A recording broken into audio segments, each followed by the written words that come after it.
자, 우리 오늘은 칭의부터 시작하는데 지난주 나눴던 내용 간단하게 한번 정리하고 오늘 배울 내용으로 들어가도록 하겠습니다. 구원이 누구로부터 시작되었는가? 하나님으로부터 시작되었다라는 주장이 있고 사람으로부터 시작되었다라는 주장이 있습니다. 그 중에 성경적인 것은 무엇입니까? 네, 하나님으로부터 시작되었다라는 것이죠. 창세전에 하나님이 우리의 구원을 계획하신 것을 뭐라고 합니까? 네, 하나님의 모든 계획을 작정이라고 하고 그 중에서 우리의 구원에 관한 것을 뭐라고 합니까? 네, 예정이라고 하죠. 작정과 예정. 하나님이 우리의 구원을 계획하셨으니까 이제 우리의 구원을 이루셔야 하죠. 그래서 우리의 구원을 이루기 위해서 예수님이 오셨어요. 예수님이 오셔서 하신 일을 뭐라고 합니까? 네, 속죄라고 하죠. 작정과 예정, 속죄. 제가 지금 뭘 잘못하고 있습니까? 지금 잡음이 이제 안 나네.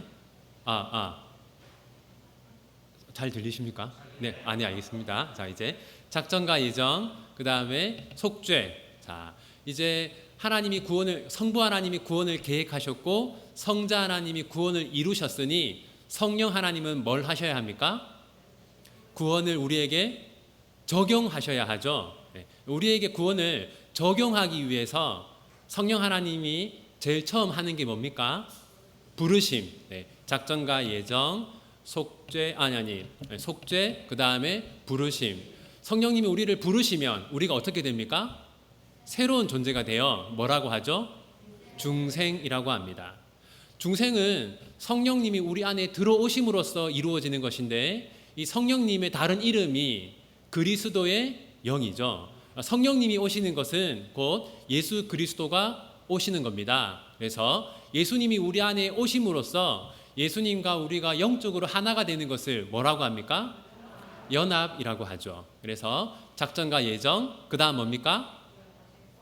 속죄, 그 다음은 답이 다른 것 같은데 이제 부르심, 중생, 연합. 이제 성령님이 우리를 부르시고 중생하게 하시고 또 우리가 연합되게 되면 우리에게 어떤 변화가 일어납니다. 그게 뭡니까? 회심이라고 해요. 회심은 크게 두 가지로 되어 있습니다. 무엇과 무엇입니까? 회개와 믿음. 우리가 회개하고 믿으면 하나님은 우리를 의롭다고 하십니다. 그것을 칭의라고 합니다. 이 칭의는 우리가 흔히 이제 거룩함의 3단계라고 하는데요. 우선 이걸 살펴보고 칭의로 들어가겠습니다. 마크 트웨인이라고 하는 소설가가 쓴 왕자와 거지라는 책이 있어요. 여기 보면 이제 하루아침에 왕자와 거지가 그 신분이 바뀌게 되죠. 한번 이제 그것을 토대로 한번 얘기를 해볼게요. 한 거지가 있었어요. 거지 아이가 있었는데 이제 이 왕이 이 아이를 이제 아들로 입양하게 됩니다. 자, 그러면 이 거지였던 이 아이의 신분은 이제 뭐가 되는 겁니까? 왕자가 되는 거죠. 하지만 행동은 여전히 무엇처럼 하겠습니까? 거지처럼 할 것입니다. 법적으로는 분명히 왕자이지만 실제로는 거지인 것이죠. 칭의도 마찬가지인데 실제로는 죄인이지만 법적으로는 의인인 것, 이것을 칭의라고 합니다. 자, 그런데 경복궁에 가면요. 자, 경복궁에 이제 왕이 머무는 거처가 있고 그 옆에 동궁이라고 하는 곳이 있습니다. 이 동궁은 왕세자가 머무는 곳이에요. 그리고 왕세자가 머무는 동궁 바로 앞에 시강원이라고 하는 데가 있습니다. 이 시강원은 뭐냐면 왕세자를 이제 왕으로 훈련하고 가르치는 학교입니다. 마찬가지로 자, 이제 아까 그 거지였던 아이가 왕자가 되었어요. 왕자가 된 그 순간에는 여전히 생각이나 말이나 행동이 거지였지만 이제 세자 교육을 받지 않겠습니까? 그러면 점점 이제 왕자다운 이제 사람이 되는 것이죠. 마찬가지로 자, 신분은 여전히 왕자이고 행동은 그 교육을 통해서 조금은 왕자처럼 하게 되는 겁니다. 성화가 이와 같습니다. 자, 이제 법적으로는 칭의처럼 여전히 의인이에요. 이 행동은 완전 무결한 의인은 아니지만 이제 조금씩 의인으로서의 삶을 사는 겁니다. 그걸 성화라고 해요. 칭의, 성화. 그러니까 칭의는 어떤 측면에서만 의인입니까? 칭의는 법적인 측면에서만 의인이죠. 성화는요, 이제 행동도 조금씩 의인처럼 하게 되는 겁니다. 그걸 성화라고 하고요. 자, 그런데 성화는 이 땅에서는 절대로 완성되지 않습니다. 왜냐하면 우리의 몸이 이 땅에 사는 동안에는 여전히 죄성을 가지고 있기 때문입니다. 이 죄성이라는 것은 우리가 아무리 노력해도 사라지지 않습니다. 자, 여러분, 여기 이제 포르쉐 911이라는 차가 있는데요. 아주 빠른 차 아닙니까? 하지만 이 차가 아무리 엑셀을 빨리 밟는다고 해도 하늘을 날 수는 없습니다. 이 차가 하늘을 날려면 어떻게 해야 되느냐? 이제 이 차를 완전히 부수고 녹여서 어떻게 해야 될까요? 네, 부수고 녹여서 새로운 전혀 다른 비행기로 만들어야만 하늘을 날 수 있습니다. 우리도 마찬가지인데, 우리가 이 땅에 사는 동안에는 우리 몸 안에 뭐가 있어요? 죄성이 있습니다. 그러면 우리가 완전히 거룩하게 되려면 이제 우리의 몸이 전혀 새로운 몸으로 바뀌어야 됩니다. 언제 바뀝니까? 예수님이 부활하신 것처럼 우리도 언젠가 부활하게 될 텐데, 그때 우리 부활의 몸은 죄가 전혀 없는 몸이 되죠. 그래서 그때 우리가 부활했을 때 전혀 죄성이 없는 몸을 가지고 그때 다시 태어나게 되는 것을 영화라고 합니다. 그러니까 칭의, 성화, 영화. 그러니까 칭의는 법적으로만, 신분으로만 의인이에요. 성화는 행동도 조금씩 의인처럼 하는 것이고, 영화는 신분과 행동 모든 것을 의인으로 하는 것을 이제 그걸 영화라고 합니다. 자, 우리가 저번 주까지 했던 것은 작정과 예정, 속죄, 부르심, 중생, 연합, 그리고 회심. 회심은 회개와 믿음이라고 했어요. 자, 이제 회개하고 믿으면 어떻게 되는가? 하나님이 그 사람을 너는 의롭다라고 하십니다. 이걸 칭의라고 하는데요. 칭의란 무엇이냐? 법적인 선언입니다. 법적인 선언. 실제로는 아직 여러분들 여전히 여러분 안에 죄가 있지 않습니까? 죄가 있지만 하나님이 여러분을 그래도 너는 법적으로 의인이야 라고 선언해 주시는 것을 칭의라고 합니다. 같이 읽어보겠습니다. 시작.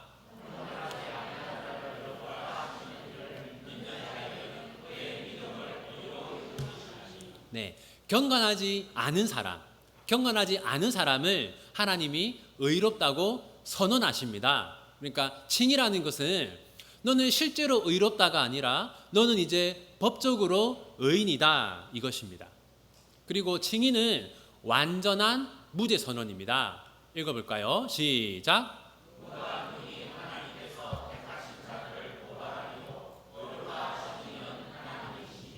이제 아무도 우리가 너는 죄인이다 할 수가 없다는 겁니다. 그러니까 하나님이 우리를 이제 법적으로 의롭다고 하신 것은 뭐 70%의 의롭다, 80%의 의롭다가 아니라 너는 법적으로 100% 완전히 의롭다고 하신 거예요.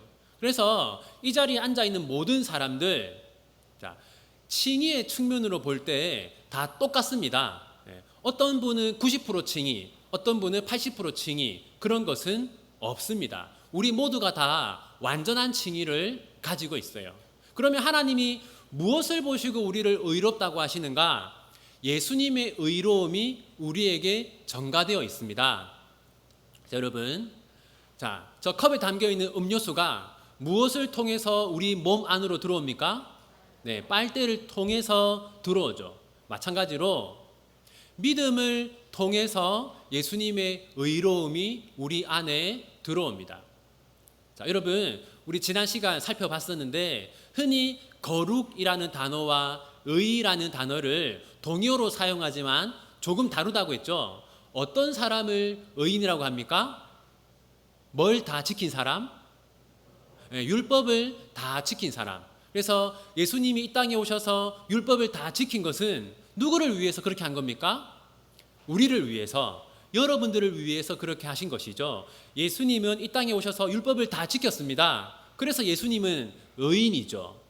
그리고 예수님은 그 의를 우리에게 주십니다. 우리는 믿음을 통해서 예수님의 의를 받는 거예요. 이것을 의의 전가라고 합니다. 칭의에는 또 다른 측면이 있는데, 예수님의 의로움이 우리에게 전가될 뿐만 아니라 우리의 죄는 누구에게 전가됩니까? 예수님께 전가됩니다. 이것을 이중 전가라고 해요. 우리가 칭의된 것은 예수님의 의가 우리에게 전가되었기 때문이고, 예수님이 십자가에서 죽으신 것은 우리의 죄가 예수님께 전가되었기 때문이죠. 읽어보겠습니다. 시작.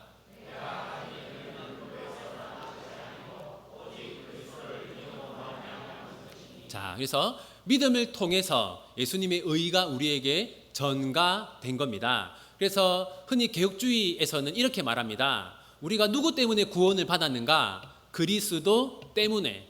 무엇을 통해서 구원을 받았는가? 믿음을 통해서. 우리가 이걸 구별합니다. 믿음 때문에 라고 하지 않아요. 그렇게 하면 믿음, 나 자신에게 공로가 돌아가기 때문에 예수님 때문에 믿음을 통해서 라고 합니다.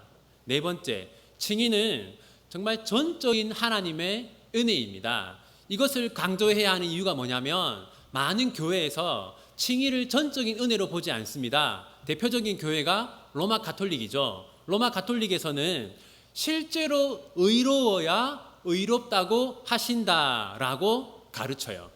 그래서 우리 같은 사람들은 로마 가톨릭 교회에 속해 있으면 칭의된 사람이 아닌 겁니다. 읽어볼까요? 시작. 네, 이처럼 칭의라는 것은 은혜로 값없이 되는 것이지, 로마 가톨릭의 주장처럼 실제로 의로워야 칭의되는 것은 아닙니다. 그리고 이 칭의라는 것은 우리가 행위를 통해서 하나님이 우리를 이제 지켜보시고 우리의 삶을 지켜보시고 헤아려 보시고 판단하신 다음에 내가 너를 쭉 지켜보았는데 너는 칭의될 자격이 있다, 그런 것이 아닙니다. 오직 믿음을 통해서입니다. 같이 읽겠습니다. 곧 예수 그리스도를, 네, 하나님의 의는, 우리가 의롭다는 선언, 칭의를 받는 것은 우리가 무엇을 했기 때문이 아니라 믿음 때문이다. 서정 이제 해볼까요? 자, 가장 처음 뭡니까? 작정과 예정, 그 다음 속죄, 부르심, 중생, 연합, 회심, 칭의. 자, 칭의. 그리고 여러분 이제 한번 정리해 보겠습니다. 52쪽, 교재 52쪽. 자, 칭의란 무엇입니까? 이제 한번 이렇게 여러분 정리하면 됩니다. 무엇을 통해서? 믿음을 통해서. 예수님을 믿으면 전가됩니다. 뭐가 전가됩니까? 예수님의 의가 우리에게 전가됩니다. 그럼 하나님은 우리 안에 있는 예수님의 의로움을 보시고 우리의 죄를 뭐 하십니까? 우리의 죄는 용서하시고 너는 이제 의롭다 선언하세요. 이런 은혜를 칭의라고 합니다. 그래서 저렇게 핵심적인 단어들만 기억하시면 이게 칭의구나. 믿음을 통해서 예수님의 의가 전가되고 그것을 보시고 죄는 용서하시고 의롭다고 선언해 주시는 은혜다. 그렇게 이해하시면 되겠습니다.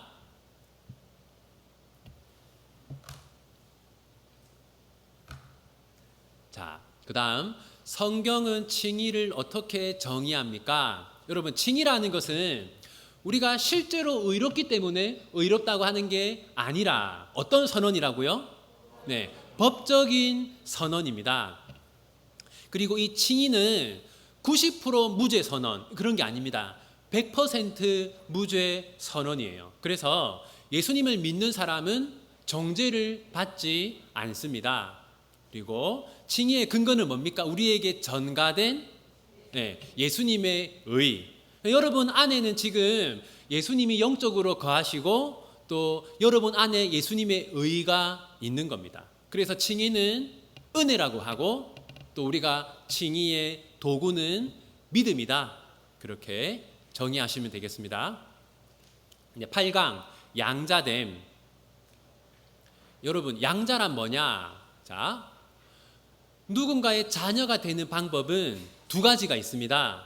누군가의 자녀가 되는 방법, 출생하든지 그 다음에 이제 입양되든지, 자 이런 식으로. 양자됨이란 뭐냐? 우리가 성경에서 말하는 양자됨은 입양을 통해서 하나님의 가족이 되는 것을 양자됨이라고 합니다. 중생, 새로운 생명이고 칭의, 새로운 신분. 양자됨은 뭐냐? 하나님과 새로운 관계가 되는 겁니다. 세상 사람들은 하나님과 어떤 관계에 있습니까? 적대적인 관계에 있습니다. 세상 사람들은 하나님을 미워해요. 하나님은 그들에게 진노하고 있습니다. 이런 적대적인 관계인데 우리와 하나님은 어떤 관계입니까? 아버지와 자녀의 관계이죠. 이것을 양자됨이라고 합니다. 그런데 우리가 양자됨은 특별한 은혜다라고 말합니다. 왜 그러냐? 생각해 보십시오. 우리가 하나님의 아들, 하나님의 딸이 되지 않아도 구원받을 수 있습니다. 이 구원론에서 양자됨에 관한 것을 빼도 문제가 되지 않아요. 하나님은 구원하실 뿐만 아니라 하나님의 아들과 딸로 삼아 주셨어요. 그래서 웨인 그루뎀이라고 하는 신학자는 이렇게 말했습니다. 양자됨은 구원에 더해진 은혜다. 여러분 기억하셔야 됩니다. 하나님은 우리를 구원하셨을 뿐만 아니라 아들과 딸로 삼아 주셨어요. 놀라운 은혜인 것이죠. 자, 그럼 하나님이 왜 우리를 양자로 삼으시는가? 예수님 때문입니다. 읽어보겠습니다. 시작. 네.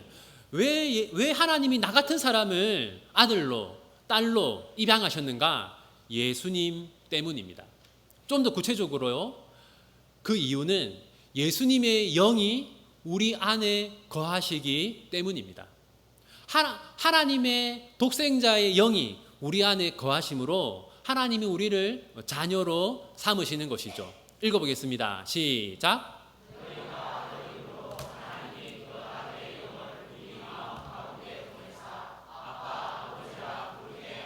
네, 우리가 하나님을 아버지라고 부르게 하려고 아들의 영을 우리 안에 보내셨어요. 양자됨을 통해서 하나님은 우리의 하늘 아버지가 되십니다. 무슨 말이냐면 그냥 이름만 아버지라는 게 아니라는 거예요. 저에게도 아버지가 있습니다. 그런데 사실 아버지의 얼굴을 못 본 지 몇십 년 되었어요.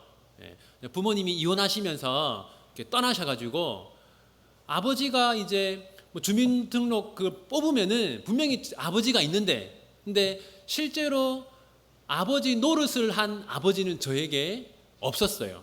근데 하나님은 그런 분이 아닙니다. 그냥 명목상 아버지가 아니라 실제로 하나님은 우리의 아버지 역할을 하십니다.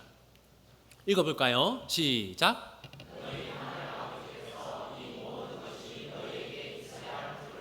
네. 하나님은 여러분에게 무엇이 필요한지를 아십니다.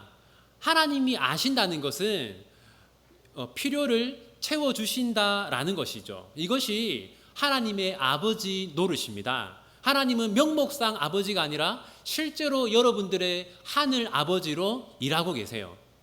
네 번째, 부모는 자녀에게 무언가를 상속해 주지 않습니까? 하나님도 자녀인 우리에게 상속해 주시는데 천국을 상속해 주세요. 읽겠습니다. 시작.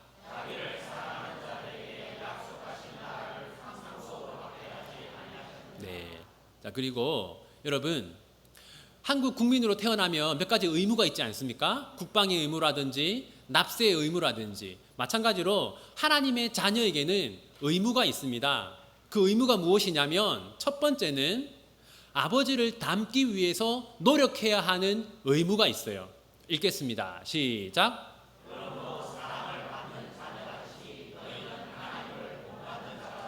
네, 여러분 이 책 혹시 읽어보셨습니까? 예수님이라면 어떻게 하실까? 꼭 읽어보시기를 추천해 드립니다. 이 책에 보면 이제 어떤 한 성도들이 이제 회심하고 고민을 하기 시작해요. 이제 어느 순간부터 지금까지는 자기 마음대로 살다가 어느 순간부터 고민을 합니다. 아, 예수님이라면 지금 이 상황에서 어떻게 하실까를 계속 고민을 해요. 이제 고민을 하면서 점점 이 사람들이 하나님을 닮아가게 되죠. 여러분, 우리도 늘 이런 고민과 생각을 해야 합니다. 예수님이라면 어떻게 하실까? 그런 고민들을 통해서 우리가 하나님을 닮아가게 되겠죠. 그것은 여러분, 우리의 의무입니다. 반드시 그렇게 해야 되는 거예요. 두 번째는 뭐냐? 고난을 피하지 않는 겁니다. 자, 읽어봅시다. 시작.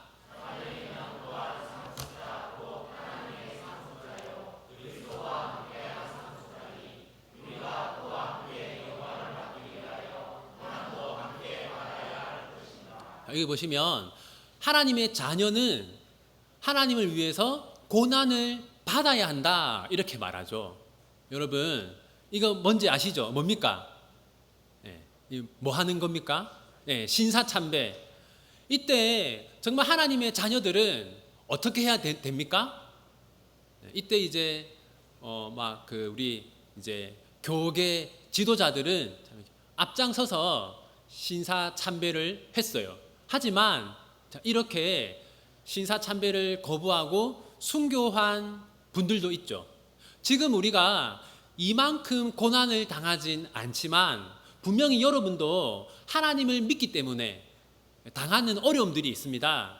그것은 우리가 피해서는 안 됩니다. 우리가 담당해야 될 의무입니다. 자, 이제 구원의 서정 양자됨까지. 자, 제일 처음 뭡니까? 작전과 예정, 그 다음 속죄, 부르심, 중생, 연합, 회심, 칭의, 양자됨. 네. 자, 이제 교재 58조 같이 보겠습니다. 양자됨을 매우 특별한 은혜라고 말하는 이유는 무엇입니까? 양자가 되지 않아도 뭘 할 수 있어요? 구원을 받을 수 있어요. 그런데도 불구하고 아들과 딸로 삼아 주셨기 때문에 양자됨은 매우 특별한 은혜입니다. 두 번째, 성경은 양자됨에 대해서 어떻게 말합니까? 이 네 가지를 이제 기억하시면 됩니다. 누구 때문에 양자가 됩니까? 예수님. 양자 삼으려고 우리에게 누구를 보냈어요? 네, 성령님을 보내셨는데 곧 아들의 영이시죠. 그리고 명목상 아버지가 아니라 실제로 무엇을 하십니까? 우리를 돌보아 주십니다. 제가 11살 때 부모님과 헤어져서 할머니와 함께 살았는데 그때 당시도 할머니는 천국 갈 날이 얼마 남지 않은 아주 약하신 분이었어요. 그 할머니와 살다가 19에 할머니가 돌아가셨어요. 정말 하루아침에 고아가 되었습니다. 그때가 제가 이제 19이었는데 그때 이후로 제가 굶어 죽지 않고 얼어 죽지 않고 살아남지 않았습니까? 그것은 육신의 부모는 없었지만 이 하늘 아버지가 계셨기 때문입니다. 한 번은 제 친구들이 저한테 물어보더라고요. 야, 너는 부모님도 없고 누가 니한테 뭐 돈을 뭐 매번 주는 것도 아니고 너 어떻게 사냐 물어보더라고요. 저도 그때 신기했어요. 도대체 난 어떻게 지금 이렇게 살아가고 있는 것인가? 답은 하나밖에 없죠. 하늘 아버지가 계시기 때문입니다. 그리고 하나님은 우리를 자녀로 여기시기 때문에 우리에게 천국을 상속해 주십니다. 양자됨은 특권만 있는 게 아니라 의무도 있습니다. 의무가 뭐냐? 첫 번째는 하나님을 닮기 위해서 노력하는 것. 두 번째는 하나님 때문에 받는 고난을 피하지 않는 겁니다.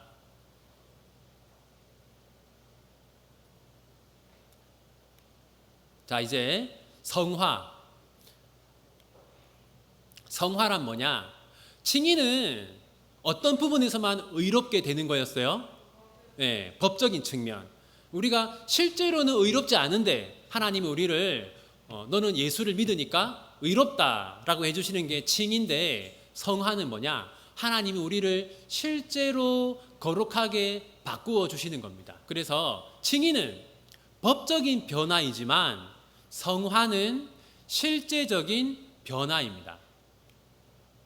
칭의는 예수님을 믿을 때 한순간에 되는 겁니다. 그러니까 칭이 되어가고 있다, 그런 사람은 없어요. 우리는 다 예수님 믿을 때 칭이 되었습니다. 그런데 성화, 여러분, 이 땅에서 성화가 다 이루어질 수 있습니까? 안 되죠. 우리 안에 죄성이 있기 때문에. 그래서 성화는 평생 동안 해나가야 되는 겁니다. 칭의는 전적으로 하나님의 일입니다. 네. 칭이 되기 위해서 사람이 할 수 있는 일은 없어요. 하지만 성화는 하나님의 일인 동시에 사람의 순종이 필요합니다. 적극적으로 순종하는 사람은 더 거룩하게 되고, 순종을 부족하게 하면 덜 거룩하게 되죠. 그래서 칭의는 처음부터 완전합니다. 왜냐하면 예수님의 의를 전가받는 거니까 처음부터 완전해요. 성화는 아무도 완전해질 수 없고 완전을 향해서 달려가는 것이죠. 그러니까 칭의는 모두 동일합니다. 제가 가지고 있는 의도 예수님으로부터 받은 것이고, 여러분이 가지고 있는 의도 예수님으로부터 받은 겁니다. 다 똑같아요. 그런데 성화는 순종을 하느냐 안 하느냐에 따라서 사람마다 다르죠.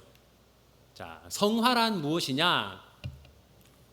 성화는 중생할 때 시작됩니다. 여러분, 중생은 이제 성령님이 우리 안에 들어오셔서 우리에게 새로운 생명을 주는 거 아닙니까?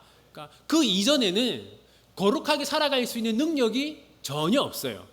성화는 중생할 때 시작됩니다. 읽겠습니다. 시작. 네, 그래서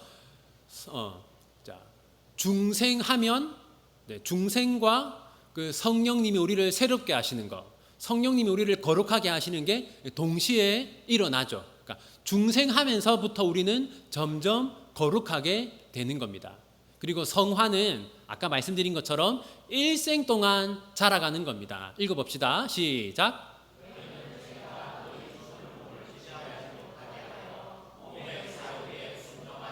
네, 우리 안에 뭐가 있습니까?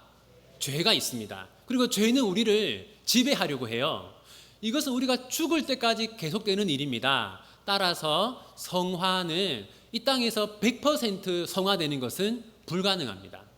언제 그러면 완성되느냐? 죽음과 부활을 통해서 완성됩니다. 그래서 영혼의 성화는 죽음을 통해서 완성됩니다. 읽어볼까요? 시작.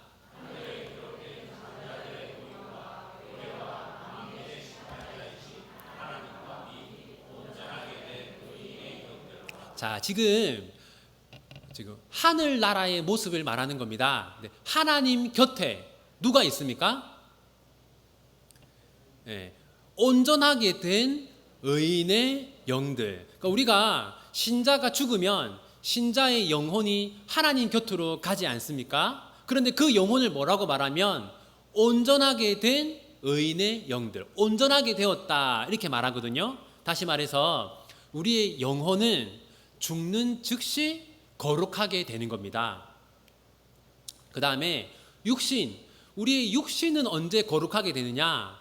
부활을 통해서 거룩하게 됩니다. 여기 이게 이제 우리의 낮은 몸을 자기 영광의 몸의 형체와 같이 변하게 하시리라. 그러니까 우리의 몸에서 죄가 완전히 사라지고 완전히 거룩하게 되는 것은 부활한 다음입니다. 그리고 성화는 성령님의 사역입니다. 읽어봅시다. 시작.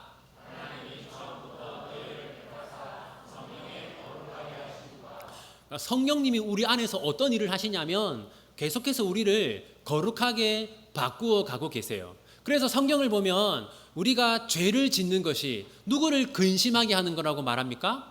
네, 성령님을 근심하게 하는 일이다 말하죠. 우리 안에서 성령님이 우리를 거룩하게 하려고 이렇게 일하고 계신데 우리가 거기에 반응하지 않고 죄를 지으면 인격적이신 성령님이 슬퍼하시는 거죠. 그리고 성화란 뭐냐? 성화란 생각의 거룩함만이 아니라 행동의 거룩함만이 아니라 그러니까 생각과 말과 행동, 다시 말해서 우리의 모든 것, 우리의 전 인격이 거룩하게 되는 겁니다. 읽어볼까요? 시작.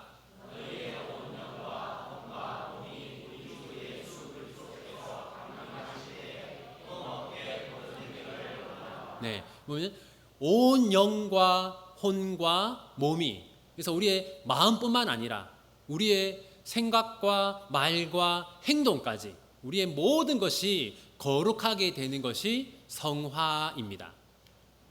자, 그러면 여러분 이런 질문을 가질 수 있잖아요. 어떻게 하면 거룩하게 되느냐? 사람들은 여기에 관심이 많습니다. 거룩하게 되는 법에 대해서. 그래서 사람들은 거룩하게 되려고 흔히 속세를 떠난다고 하지 않습니까? 일상의 터전을 떠나서 저런 산속에 들어가서 수련을 해요. 저렇게 정말 세상과 동떨어진 곳에서 살았습니다. 그러면 쉽게 성화가 될까요? 그렇지 않습니다. 여러분, 성화의 지름길은 없습니다. 성화의 지름길은 없고, 그럼 어떻게 하면 성화될 수 있느냐? 성화는 하나님이 하라고 하신 것들을 하면 됩니다. 무슨 말이냐면 특별한 것을 한다고 해서 성화되는 게 아니라 하나님이 우리 모든 성도에게 늘 하라고 하신 것들, 하나님이 우리에게 성경을 읽으라고 하셨죠. 성경을 읽는 것은 특별한 일이 아닙니다. 그런데 특별하지 않은 이 일을 매일매일 하는 것이 성화의 방법입니다. 읽어볼까요? 시작.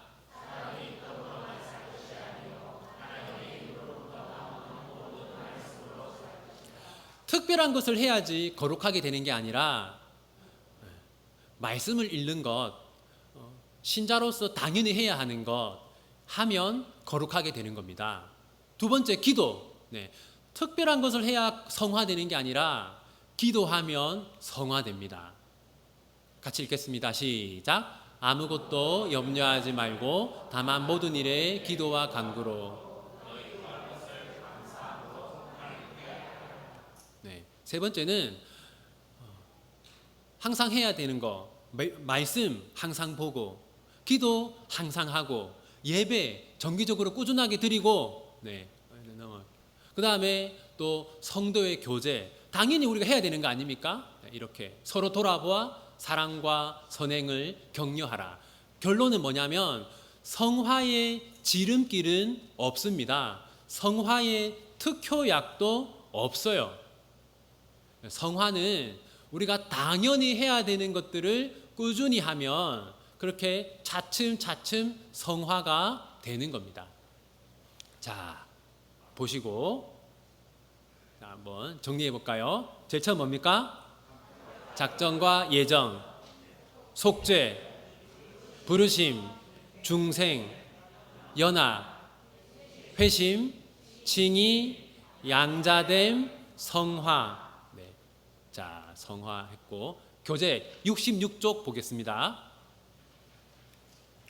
칭의와 성화는 어떤 점에서 다릅니까? 여러 가지 측면에서 다릅니다. 우선 변화에 있어서 칭의는 신분의 변화입니다. 성화는 상태의 변화입니다. 성화는 실제로 의로운 사람이 되는 거예요. 신분의 변화, 상태의 변화. 그 다음 시간에 있어서 여러분 칭의는 예수님을 믿는 그 순간에 한순간에 되는 겁니다. 근데 성화는 지속적으로 우리 한평생 꾸준하게 하는 겁니다.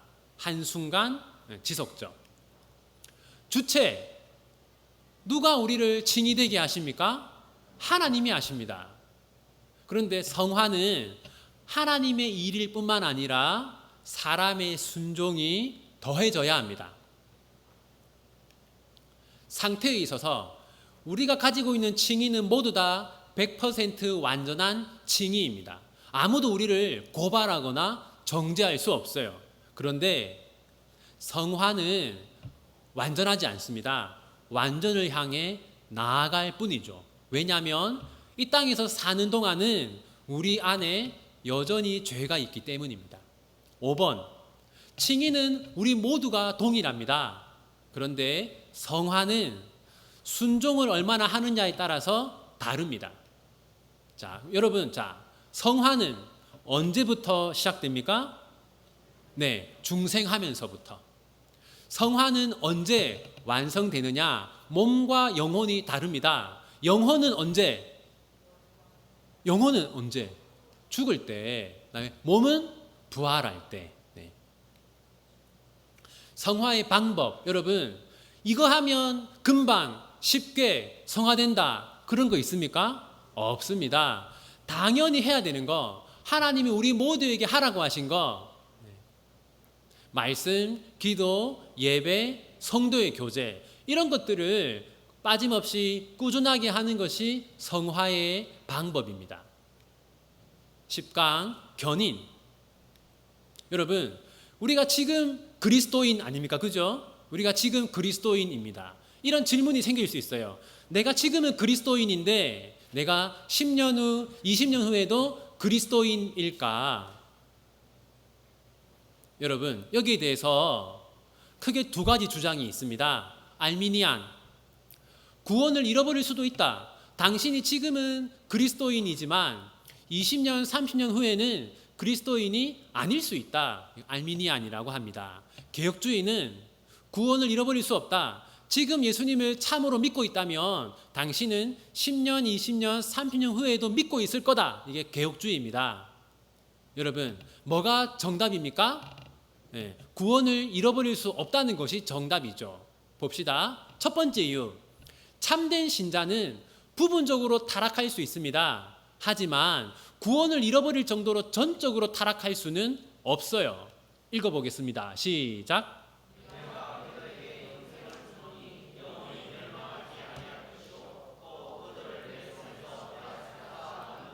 자, 여러분, 영원히 멸망하지 않는다. 우리가 순간적으로, 일시적으로 죄를 짓고 타락하고 하나님과 멀어질 수 있습니다. 하지만 우리 중 누구도 참된 믿음을 가지고 있다면 영원히 멸망할 수는 없습니다. 두 번째, 하나님이 우리를 하나님의 능력으로 보호하기 때문에 믿음을 잃어버릴 수가 없어요. 읽어봅시다. 시작.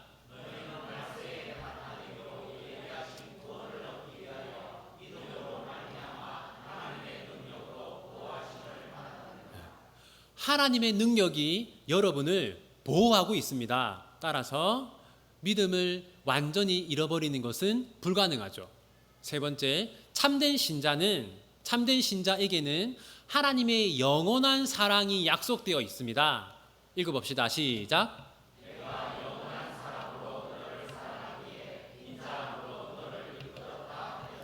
사람들의 사랑은 일시적이고 부분적입니다. 그렇죠? 그런데 우리를 향한 하나님의 사랑은 영원한 사랑입니다. 하나님이 우리를 더 이상 널 사랑하지 않겠다라고 하는 그런 때는 오지 않는다는 겁니다. 따라서 구원을 잃어버리는 것도, 믿음을 잃어버리는 것도 불가능하죠. 네 번째, 우리의 구원은 하나님이 이제 여러분을 한평생 지켜보시다가 여러분이 이제 한 80살, 90살 되었을 때 내가 너를 90년 동안 지켜보았는데 너는 구원받을 자격이 충분하다. 그런 게 아닙니다. 우리는 이미 창세전의 구원으로 예정되었어요. 읽어봅시다. 좀 많네요. 여기 보시면 주께서 자기 백성을 아신다. 네, 아신다. 어떻게 하나님은 구원받을 자를 아실까요? 구원받을 자를 미리 정하셨기 때문에 아는 겁니다.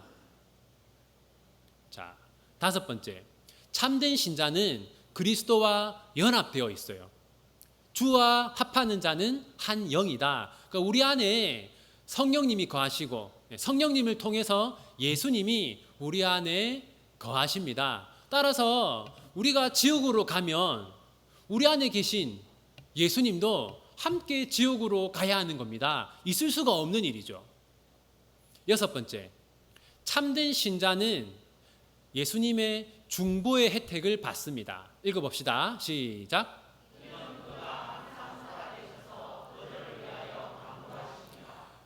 예수님이 지금 우리가 사도신경 고백할 때 예수님이 하나님 우편에 계신다 하잖아요. 그럼 예수님은 하늘에서 무엇을 하시는가? 성경을 보면 우리를 위해서 기도하신다라고 말합니다. 우리의 구원을 위해서.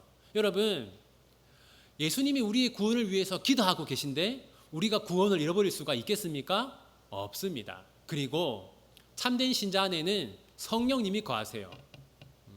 하나님의 성령이 너희 안에 계시는 것을 알지 못하느냐? 성령님이 왜 우리 안에 거하십니까? 우리가 무엇을 받게 하려고? 구원을 받게 하려고.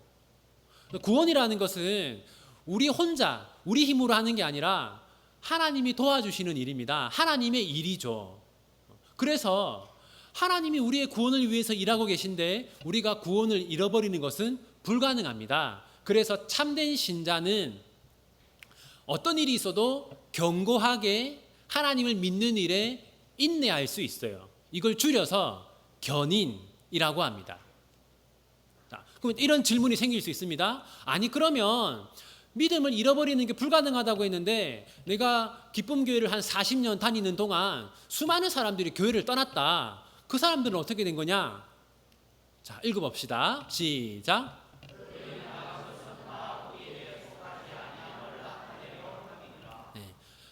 만약 교회를 떠나고 믿음을 잃어버린 사람이 있다면 그 사람은 그러니까 믿음이 있는 것처럼 보였을 뿐이지 참된 믿음을 가지고 있었던 것은 아니라는 겁니다. 참된 믿음을 가지고 있는 사람은 절대로 구원을 잃어버리지 않습니다. 자, 또 한번 정리해 볼까요? 자, 제일 처음 뭡니까? 작정과 예정, 그 다음 속죄, 그 다음 부르심, 중생, 연합, 회심, 칭의, 양자됨, 성화, 견인. 네. 그다음 이제 70 교재 70 있죠. 교재 70 있죠. 참된 신자가 구원에 있어서 견고하게 인내하는 것을 무엇이라고 합니까? 견인. 줄여서 견인이라고 합니다. 그다음 성도의 견인이 가능한 7가지 이유는 무엇입니까? 제가 설명했고 교재에 있으니까 간단하게 봅시다. 우선 부분적으로는 타락할 수 있지만 전적으로 타락하는 것은 불가능합니다. 두 번째, 하나님이 우리를 보호하세요. 세 번째, 하나님이 우리를 사랑하십니다. 네 번째, 구원은 이미 창세 전에 예정되었어요. 다섯 번째, 우리 안에 그리스도가 계십니다. 여섯 번째, 예수님이 우리를 위해서 기도하세요. 일곱 번째, 우리의 구원을 위해서 성령님이 우리 안에서 일하고 계십니다. 이러한 7가지 이유 때문에 참된 신자가 구원을 잃어버리는 것은 불가능한 겁니다. 저런데도 불구하고 구원을 잃어버린다는 것은 잃어버리는 게 더 힘든 거예요. 잃어버릴 수가 없는 겁니다. 자, 저 7가지 이유 때문에 우리는 견인한다. 견고하게 인내한다. 자, 이제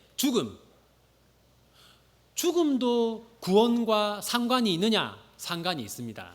여러분, 죽음은 죄 때문에 세상에 들어온 겁니다. 그러면 믿음으로 죄를 해결한 우리는 안 죽어야 되죠. 왜 죽는가?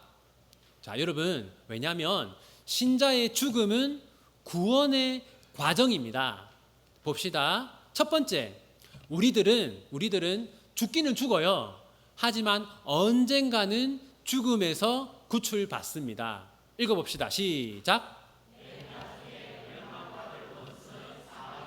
우리가 죽지만 다시 부활할 것이고 부활한 다음에는 죽지 않습니다. 두 번째, 우리가 불신자들이 죽는 것은 하나님의 벌입니다. 죄 때문에 죽는 거예요. 우리의 죽음은 형벌이 아닙니다. 읽어봅시다. 시작.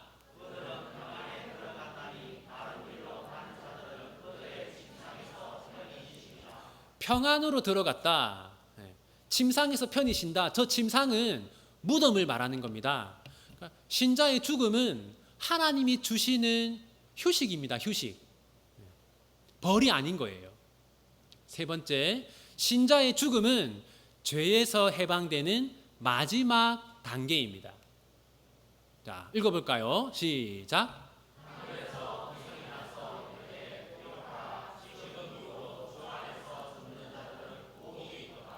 여러분 다 참된 신자이기 때문에 죄를 안 지으려는 마음, 죄를 미워하는 마음이 여러분에게 다 있어요. 그래서 여러분들이 죄를 지으면 왜 내가 또 죄를 지었을까? 왜 내가 죄를 이기지 못했을까? 여러분 마음이 괴로울 거예요. 그런데 이런 괴로움 언제 사라지느냐? 죽음을 통해서 우리는 죄로부터 해방됩니다. 그래서 우리가 죽음을 통해서 더 이상 죄의 지배를 받지 않게 되는 거예요. 죄책감, 죄 때문에 괴로운 일은 죽음을 통해서 다 사라지는 겁니다. 그래서 죽음조차도 구원의 과정인 것이죠. 그리고 죽음은 예수님께로 가는 과정입니다. 읽어봅시다. 시작.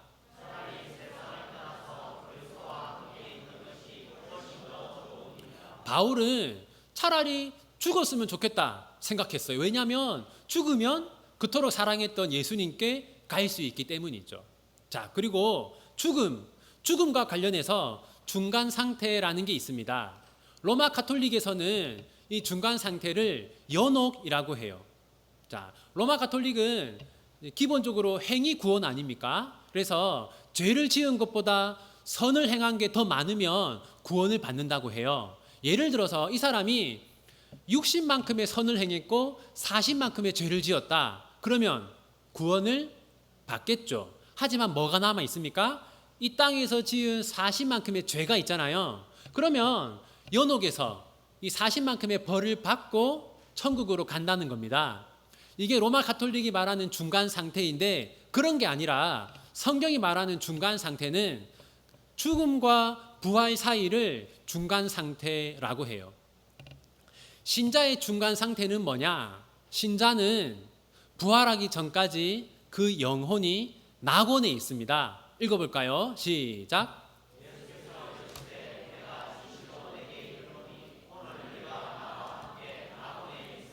자, 예수님은 우편에 있던 강도에게 너는 오늘 나와 함께 낙원에 있을 것이다 라고 하셨어요. 이 낙원이란 하나님 계신 곳을 말하는 겁니다.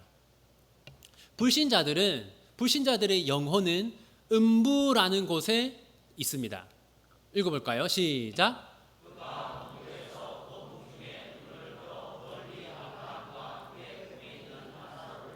네, 불신자의 영혼은 음부에서 고통받고 있죠. 그래서 신자는 죽는 즉시 그 영혼이 하나님이 계신 곳 낙원으로 가고 거기서 부활 때까지 쉽니다. 불신자들은 음부에서 고통받고 있다가 이제 부활의 날에 영원한 심판을 받기 위해서 부활하는 것이죠.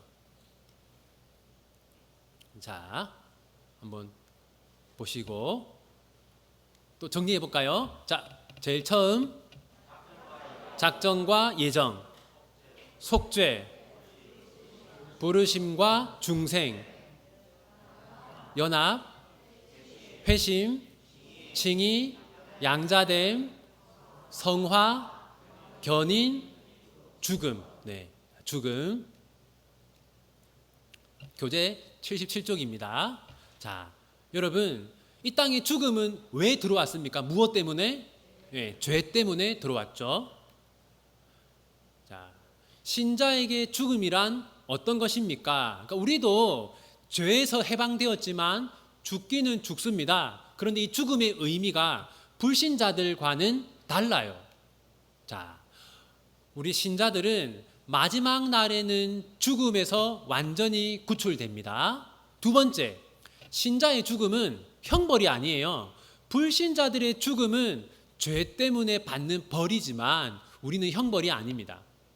세 번째, 우리는 죽음을 통해서 죄에서 해방됩니다. 그래서 우리가 이 땅에 사는 동안은 죄 때문에 많은 어려움과 괴로움을 겪지만 죽음을 통해서 그런 고통에서 해방되는 거죠. 그리고 죽음은 예수님께로 가는 통로입니다.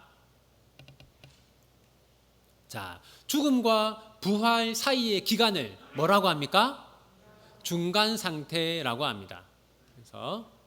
그래서 신자의 영혼은 어디로 갑니까? 낙원으로 가고 불신자의 영혼은 음부로 갑니다. 이제 영화. 자, 여러분, 영화는 구원의 마지막 단계입니다. 읽어볼까요? 시작.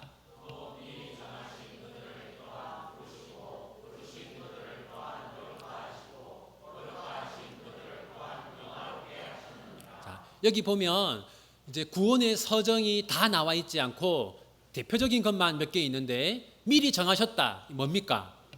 작정과 예정이죠. 네, 그리고 부르심이 나오고 의롭다 하시고는 뭡니까? 네, 칭의. 그다음에 칭의된 사람들이 최종적으로 어떻게 됩니까? 네, 영화되죠. 그래서 구원의 서정의 마지막 단계는 영화입니다. 영화는 뭐냐? 우리가 앞 단계가 죽음 아닙니까? 죽었다가 다시 살아나는데 다시 살아날 때 지금 이 몸으로 살아나지 않습니다. 부활의 몸으로 살아나요. 그것을 영화라고 합니다. 이 부활의 몸은 지금과 다른데 어떤 점에서 다르냐? 자, 첫 번째, 부활의 몸은 죽지 않는 몸입니다. 읽어볼까요? 시작.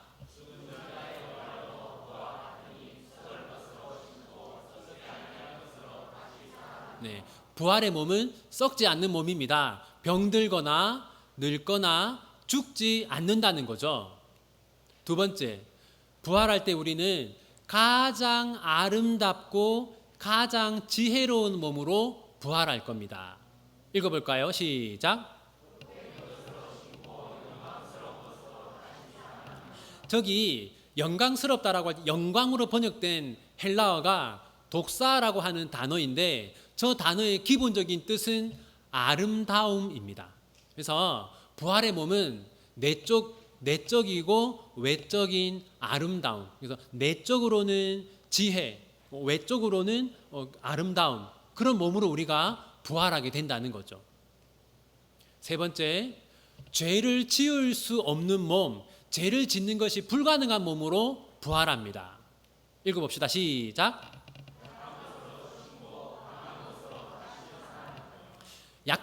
지금 우리가 약하다는 것은 죄와 싸워 이기기에 약하다는 겁니다. 부활의 몸은 충분히 죄를 이길 수 있는 강한 몸이라는 거죠. 네 번째, 우리는 성령 충만한 몸으로 부활할 겁니다. 읽어봅시다. 시작. 네, 우리가 부활할 때는 완전하게 성령으로 충만한 몸으로 부활하게 될 겁니다. 자, 이렇게 이제 우리가 부활할 때 우리의 몸은 이렇게 바뀌는데 그러면 우리가 이 몸을 가지고 살아갈 세상은 어떤 세상이냐? 자, 읽어봅시다. 시작.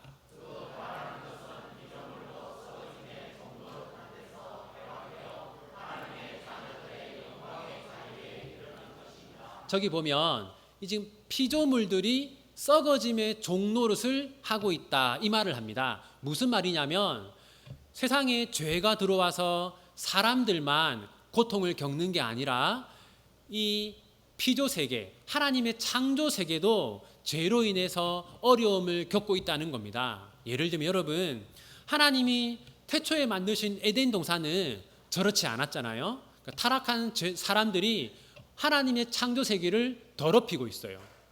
이걸 파괴하고 있습니다. 네, 이렇게 하나님의 창조 세계를 정말 이렇게 어지럽게 만들고 있어요. 그런데 우리가 이제 부활하게 될 때 신천지가 강조하는 새 하늘과 새 땅, 다시 말해서 이 세상에 죄가 들어오기 전에 하나님이 의도하셨던 그 아름다운 세상이 이제 회복된다라는 것이죠. 지금은 여러분 사람을 괴롭히는 해충들도 있지 않습니까? 네, 그런 것들도 다 사라지게 되는 것이죠.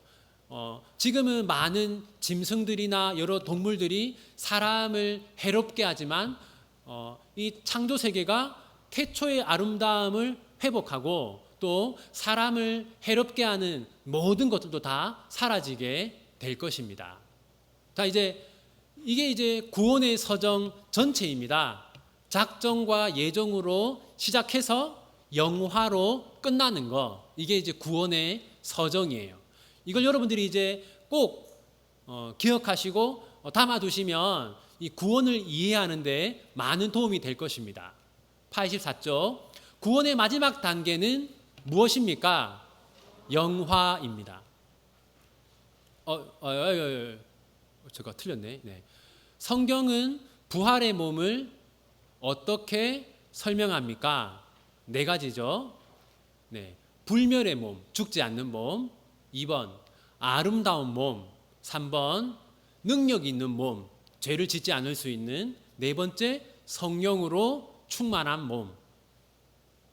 제가 예전에 이제 어르신들에게 그런 얘기를 한 적이 있습니다. 예를 들어서요, 이제 바퀴벌레가 있는데 바퀴벌레의 수명이 얼마나 되는지는 몰라요. 예를 들어서 이제 바퀴벌레가 10년을 살고 10년을 살다가 죽으면 사람이 된다라고 생각해 봅시다. 그럼 여러분, 이제 태어난 지 1년 된 젊고 싱싱한 바퀴벌레가 있고, 죽음을 앞두고 있는 이제 9년 11개월을 산 바퀴벌레가 있어요. 그러면은 이 젊은 바퀴벌레가 늙은 바퀴벌레를 부러워해야 합니까? 아니면 늙은 바퀴벌레가 젊은 바퀴벌레를 부러워해야 됩니까? 그렇죠. 예, 이제. 예. 그런데 교회에 보면 이렇게 어르신들은 이제 이 구원의 완성이 훨씬 더 가깝지 않습니까? 그러니까 우리가 이제 젊은 분들이 어르신들을 보면서 이제 부러워해야 되는데 그 반대되는 일들이 종종 일어납니다. 우리가 이제 이런 그 구원과 또 부활을 통해서 일어나는 일들을 생각하면서, 야, 정말 이 죽음에 가까워지는 것은 우리가 두려워할 일이 아니라 그 자체로도 하나님의 은혜구나라는 점을 생각하시면 좋겠습니다. 이제 마지막입니다. 간단하게 끝납니다. 구원의 황금사슬. 이건 뭐냐면, 여러분, 이런 걸 사슬이라고 하죠. 사슬의 특징은 뭡니까? 끊어지지 않는다는 겁니다. 자, 여러분, 하나님의 구원은 예정부터 영화까지 긴밀하게 연결되어 있습니다. 무슨 말이냐면, 예정되었는데 영화되지 않는 사람은 없습니다. 여기 보시면은요, 미리 정하신 그들을 부르시고, 부르신 그들을 의롭다 하시고, 의롭다 하신 그들을 영화롭게 하신다. 여러분, 구원의 서정은 끊어져 있는 것이 아니라 연결되어 있습니다. 우리가 참으로 예수님을 믿는다면 이 구원의 서정 중에서 일정 단계까지만 가는 게 아니라 우리 모두 다 영화의 단계까지 갈 수밖에 없습니다. 그래서 구원의 서정을 끊어지지 않는다라는 뜻으로 사슬이라고 하고, 영광스럽다라는 뜻으로 황금사슬이라고 합니다. 근데 많은 사람들이 이걸 의심합니다. 어떻게 그게 가능하냐? 구원을 잃어버릴 수도 있지. 그렇지 않습니다. 만약 그렇게 믿는 사람이 있다면 그것은 하나님은 계획하신 것을 이루지 못할 만큼 무능력하다라고 하나님의 영광과 능력을 훼손하는 겁니다. 마지막입니다. 이제 90조. 자, 구원의 서정을 황금사슬이라고 표현하는 이유는 무엇입니까? 네, 끊어지지 않고 긴밀하게 연결되어 있기 때문에. 황금사슬의 근거가 되는 말씀은 무엇입니까? 로마서 8장 30절. 구원의 황금사슬을 의심하는 것은 무엇을 의심하는 것과 같은가? 하나님께는 뭐가 없다? 네, 그런 능력이 없다. 하나님은 계획하신 것을 이루실 능력이 없다라고 하는 것과 같습니다. 의심해서는 안 된다는 것이죠.